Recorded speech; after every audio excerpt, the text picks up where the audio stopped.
Honey Bûche de Noël.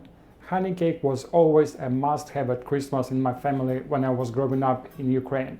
Today I'll prepare a modern version of this classic. If you just want a simple home-style cake, go for it. It's delicious. But if you're feeling adventurous, stay with me as I assemble an Entremet-style honey cake. The first written recipe for Medovik appeared in the 1957 and 1960 editions of Ukrainian dishes published in Kyiv. It became especially popular during the Soviet era.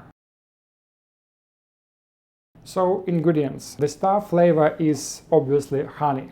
Don't worry about using expensive honey. Once heated, all honey loses its delicate notes. Any variety will work. For a stronger taste, try a buckwheat honey. You will also need a baking soda, cold salted butter or unsalted butter with a pinch of salt. The butter must be cold to help cool the honey mixture, eggs at room temperature, sugar, and a plain flour. Traditionally, honey cake has 8 to 12 sponge layers. I'll make fewer since I'm going to assemble it in a specific silicone mold. Method. Start by placing honey in a large, tall saucepan. This is important. Honey forms heavily when boiling and even more once baking soda is added. Bring the honey to a boil and add baking soda and stir constantly.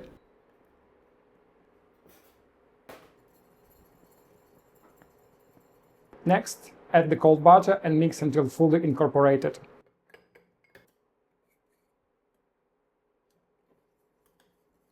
The mixture should cool to about 50 to 60 degrees Celsius or around 130 degrees Fahrenheit. If it's hotter, wait a little bit before the next step. My mixture is 56 now, so it's perfect. In a stand mixable, combine eggs and sugar using the pedal attachments. Mix gently until the sugar dissolves.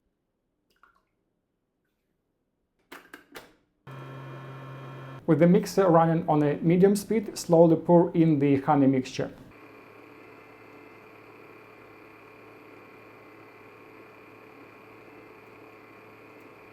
Now add flour gradually, 2 spoons at a time, stopping as soon as the dough looks uniform.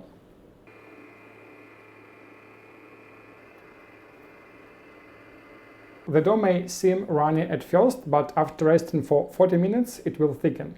I'll show you the right consistency. Now it's time to clean wrap the dough.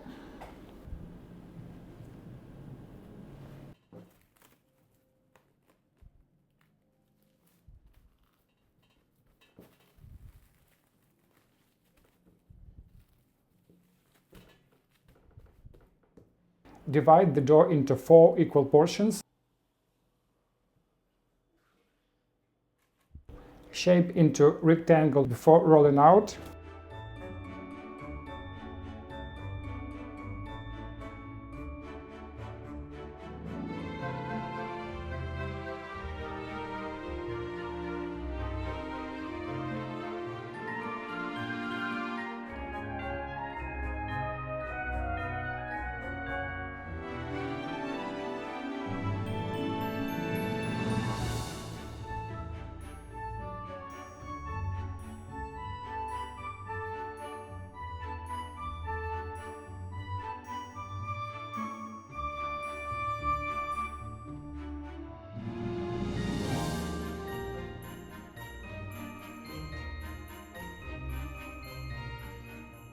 Roll each one between 2 sheets of parchment into thin sponges about 1–2 mm thick in a 30 by 20 cm rectangle. If thin layers are tricky, make them thicker, it's fine. I'll aim for 8 layers by cutting each sheet in half, giving a final cake size of 15 by 20 cm. Chill the rolled dough for 15 minutes to make removing the parchment easier. I will also compare baking results using a perforated silicone mat, a standard silicone mat, and a plain baking paper.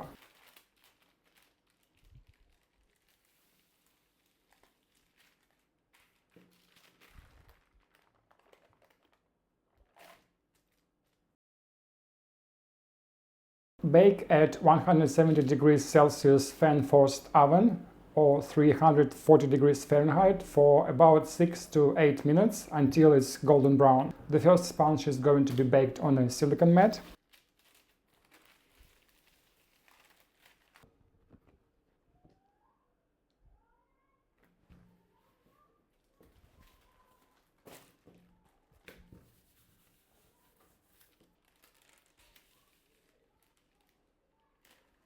The next one I'm going to bake on a perforated mat. For easy peeling, just keep the paper very close to the door. In this case, you will get the cleaner result.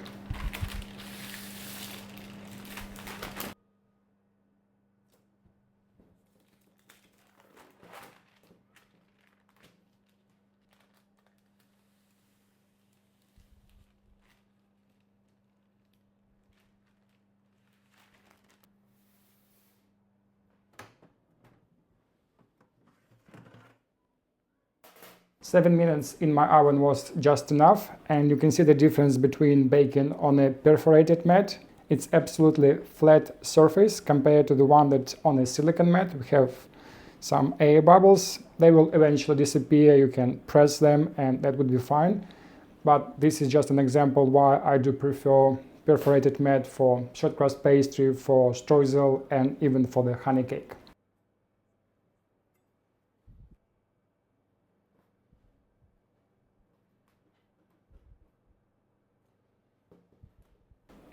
And as you can see again, the baking on a perforated mat still gives me a nice flat sponge, and baking on a baking paper I still have air bubbles. So obviously if you don't have a perforated mat, you can go with a fork and puncture the sponge. That will eliminate possibility of appearing of bubbles. But yes, I do advise you to have a perforated silicone mat. It just makes life easier and the result in the kitchen better. And after baking, I'm going to leave it for approximately 40 minutes up to 1 hour to fully cool down at room temperature before I remove them from the silicone mats. Now let's make the sour cream filling. This is the traditional version, sour cream based. It balances the sweetness with a gentle tang. I've refined it with white chocolate that gives just a touch of sweetness and a silky texture. The perfect consistency for both standalone cakes and mousse cakes. So step 1, bloom the gelatin in a cold water and let it stand for 5 minutes. Step 2, in a small saucepan bring the sugar and about 20% of the sour cream to a simmer.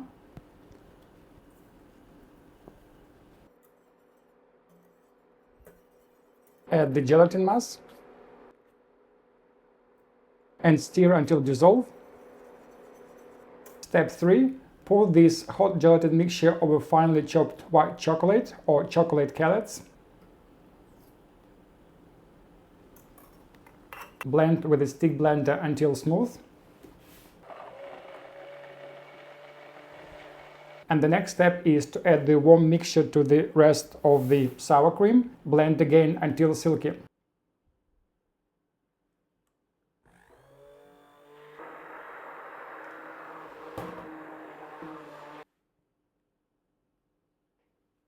Cover with a cling wrap. Press directly onto the surface.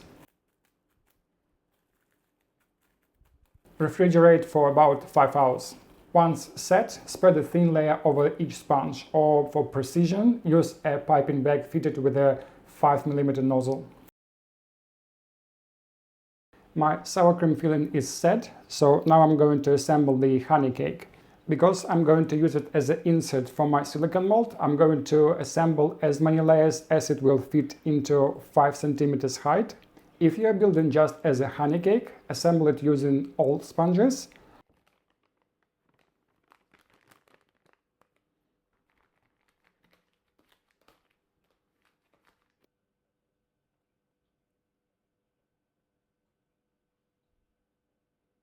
Usually I will leave ½ centimeters on each side without piping the cream, so I can trim it easily and make it look more neat.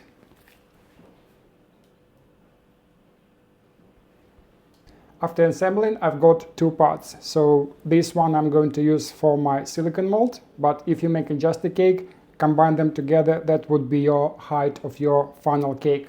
Put it in your fridge for overnight, and this is very crucial because baking the sponges, they become quite dry. So the idea of sour cream filling is to soak sponges, and it requires at least 8 or 10 hours in the fridge.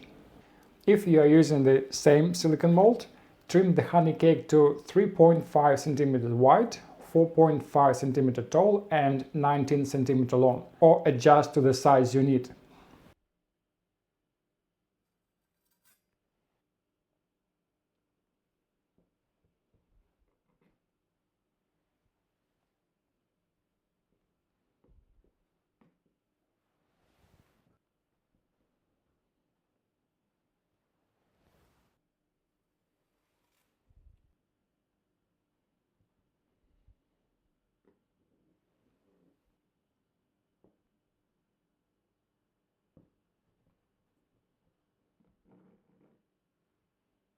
Freeze it until it firms up enough to handle easily during assembling.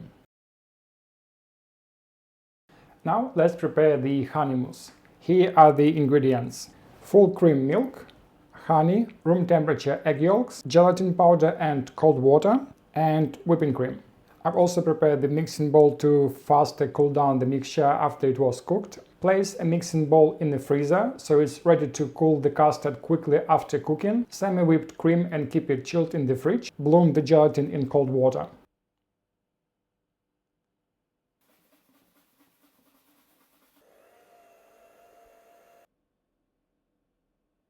Combine the honey with the egg yolks and mix briefly. I decided to use a dark honey so it's more strong flavor. Now bring the milk to a simmer, then temper the egg yolks mixture and cook it to 82 degrees Celsius. It's a standard crème anglaise method.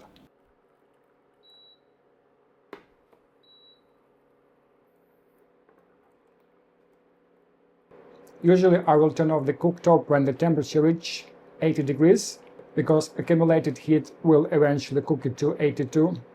Add the bloomed gelatin and mix until fully dissolved. Strain the mixture into the cold bowl and cool it down to 25 degrees Celsius or approximately 77 degrees Fahrenheit. It's currently 50 degrees Celsius, so I'm going to put it in the fridge and stir occasionally. In 3 addition, fold in semi-whipped cream, fill the mold and assemble the insert.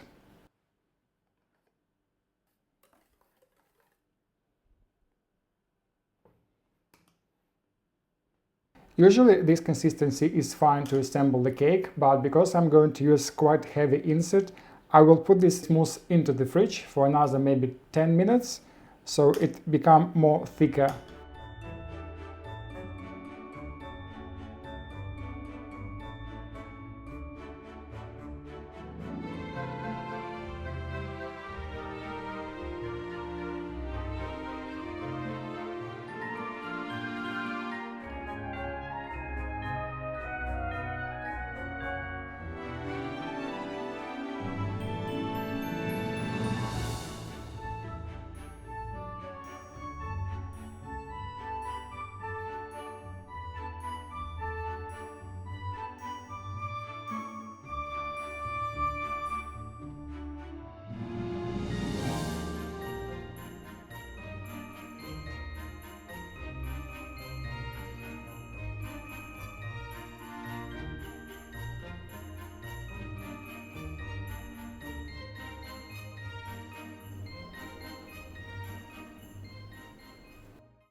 This honey cake takes the familiar comfort of Medovik and reimagined it as a refined Honey Bûche de Noël, while preserving every bit of the classic's nostalgic depth. The sour cream filling is strengthened with a white chocolate, giving it a silky mouthfeel and a stable, clean cut without losing that characteristic tang. The surrounding honey mousse is deliberately light, balanced and distinctly aromatic, carrying the flavor without overwhelming the palate. You can build it as a traditional Medovik with 8 thin, fragrant layers, or assemble it as a contemporary mousse cake with the honey mousse acting as the outer structure. If you prefer something simpler, bake it as a straightforward cake and use mousse as an elegant topping. Whatever format you choose, the result is a focused, indulgent honey experience, familiar, elevated and unmistakably delicious.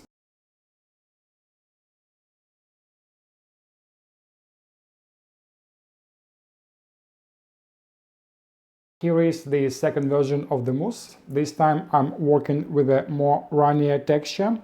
The mold has lots of narrow spots, and when the mousse is thicker, it tends to trap air pockets. Honestly, I don't mind that. It gives the entremet a more natural look, especially once the spray coating is applied. Still, I'm curious to see how this version will turn out.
I've added a thin layer of white chocolate to seal the bottom. It's a simple way to give the cake a firmer structure without adding heaviness. This layer prevents the mousse from touching the plate or cake base, just like using the short crust. So serving clean size becomes easier and the base stays crisp every time. In general, the thinner mousse worked better in this mold. It gave fewer air pockets and fewer imperfections. So depending on the insert and layers you plan to use, you now have a clear idea of how different textures and bases will affect the cake.